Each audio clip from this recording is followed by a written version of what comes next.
The fourth day of the Navaratri is dedicated to goddess Kushmanda, the fourth manifestation of goddess Durga.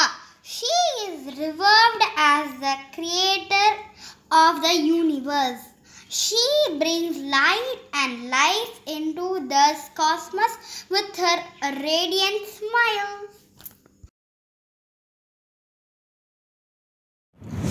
எல்லாருக்கும் நமஸ்காரம். இன்னைக்கு நான் கூர்மாவதாரம் story சொல்ல போகிறேன். துர்வாச முனிவர் அப்படின்னு ஒரு முனிவர் இருந்தார். அவர் தாயாரிண்டேருந்து முத்து மாலையை ஒரு பிரசாதமாக வாங்கிட்டு இந்திரலோகத்துக்கு இந்திரனுக்கு அந்த முத்து மாலையை கொடுக்குறார். இந்திரன் அதை அவமரியாதை பண்ணுற மாதிரி அவனோட யானையான ஐராவதத்தோடைய காலுக்கு கீழே போடுறான். அந்த ஐராவதமும் அதை மிதிச்சிடுறது. இதை பார்த்துட்டு கோபம் வந்த துர்வாச முனிவர் இந்திரனையும் தேவர்களையும் சபிச்சிடுறார். நீங்கள் உங்கள் யாருக்குமே பவரே இருக்காது, இனிமேல் உங்கள் பவர் எல்லாம் போயிடும் அப்படின்னு சபிச்சிடுறார். இந்த சாபத்தை பெற்றுக்கொண்ட இந்திரன் ஐயோ அப்படின்னு ரொம்ப பயந்து போய் இருக்கும்போது அசுரர்கள்லாம் இதுதான் நமக்கு சான்ஸு, தேவலோகத்தை எப்படியாவது நம்ம கைக்குள்ளே கொண்டு வந்துடணும், கைப்பற்றிடணும் அப்படின்னு சொல்லிட்டு தேவலோகத்தின் மேல் படையெடுத்து வரும்போது அதுக்கு பயந்த தேவர்கள் எல்லாரும் பெருமாள்கிட்ட போய் அடைக்கலம் புகுந்து, பெருமாளே இப்போ நீ தான் எங்களை காப்பாற்றணும், எங்களை காப்பாற்று அப்படின்னு கேட்குறா. அதுக்கு பெருமாள் சொல்கிறார், இந்த திருப்பாற்காலில் கடைஞ்சி அதுலேருந்து வர அமுதத்தை நீங்கள் சாப்பிட்டீங்கன்னா உங்களுக்கு உங்களோட பவர்ஸ் எல்லாம் திரும்பி வந்துடும் அப்படின்னு சொல்கிறார். இதை கேட்ட தேவர்கள் எல்லாரும் நம்ம எப்படி இவ்வளோ பெரிய திருப்பார்கடலை கிடையாது அப்படின்னு யோசிச்சுட்டு இருக்கும்போது பெருமாள் சொல்கிறார், மந்திர மலையை எடுத்துட்டு அதை மத்தாவும் வாசுகிய கயிறாவும் நம்ம பயன்படுத்தி இந்த திருப்பார்கடலை கடையலாம் அப்படின்னு சொல்கிறார். சரி, ஓகே, அதை வச்சு கடையலாம். யார் எடுத்துட்டு வருவா அப்படின்னு அவர்கிட்ட கேட்டால் நான் எடுத்துட்டு வரேன் அப்படின்னு சொல்கிறார். அவள் கடையணும் அப்படின்னு நினச்சிட்டு இருக்க நாளும் வந்துடுறது. அப்போ அந்த 33 கோடி தேவர்களும் ஆயிரக்கணக்கான அரக்கர்களும் அதாவது அசுரர்களுமா சேர்ந்துட்டு அந்த மந்திரமலையை உடச்சி தூக்கிண்டு வரும்போது அந்த பாரம் தாங்க முடியாமல் அந்த மந்திரமலையை கீழே போட்டுடுறா. அதில் நிறைய தேவர்களுக்கும் நிறைய அசுரர்களுக்கும் காயமடையிறது. பெருமாள் இதெல்லாத்தையும் பார்த்துட்டு அவளுக்கு ஹெல்ப் பண்ணுறார். அவர் விஸ்வரூப தரிசனம் எடுத்துட்டு அவர் அந்த மந்திரமலையை எடுத்துட்டு போய் பார்க்கடலில் வைக்கிறார்.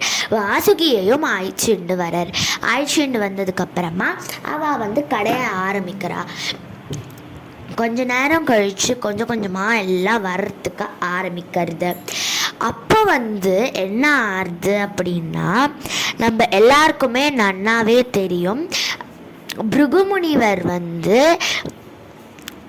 பிருகுமுனிவரோட ஆசிரமத்துக்கு முன்னாடி நிறையா பேர் கூடி பிரம்மா தான் வசத்தி, விஷ்ணு தான் வசத்தி அப்படின்னு பேசின்னு இருக்கும்போது அதை கேட்ட பிருகுமுனிவர், நான் போய் யார் வசத்திங்கிறத பார்க்குறேன் அப்படின்னு சொல்கிறப்ப முதல்ல கைலாசத்துக்கு போனால் சிவன் ஆழ்ந்த யோகத்தில் இருக்கார்.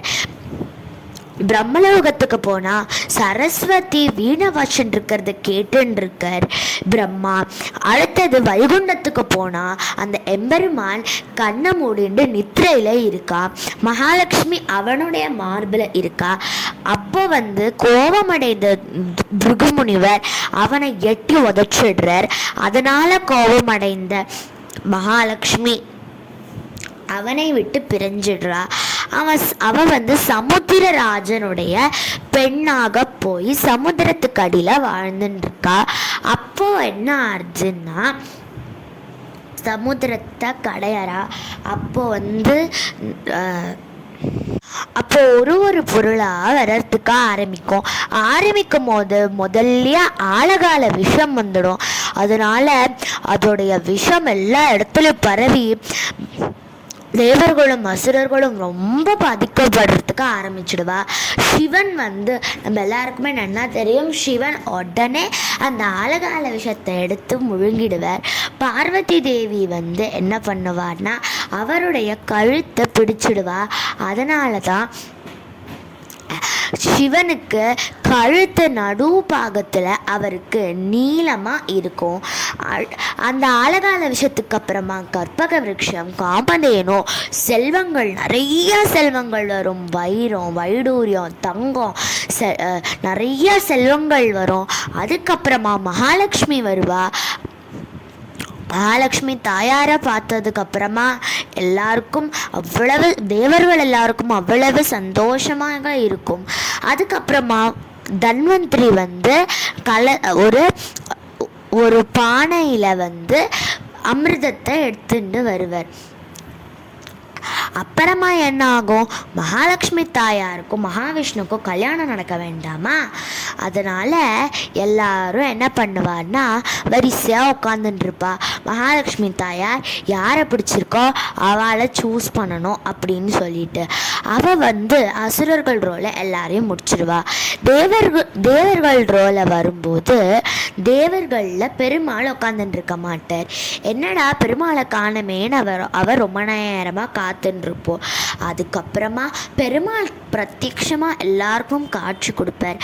பெருமாள் தாயார் கல்யாணம் ரொம்பவே விமர்சையாக நடக்கும். தேவர்களும் அமிர்தத்தை அருந்தி அவளுடைய பவரை திருப்பி பெற்றுடுவா. இதுதான் கூர்மாவதாரத்தில் பெருமாளுக்கும் தாயாருக்கும் நடந்த கல்யாணத்துடைய கதை.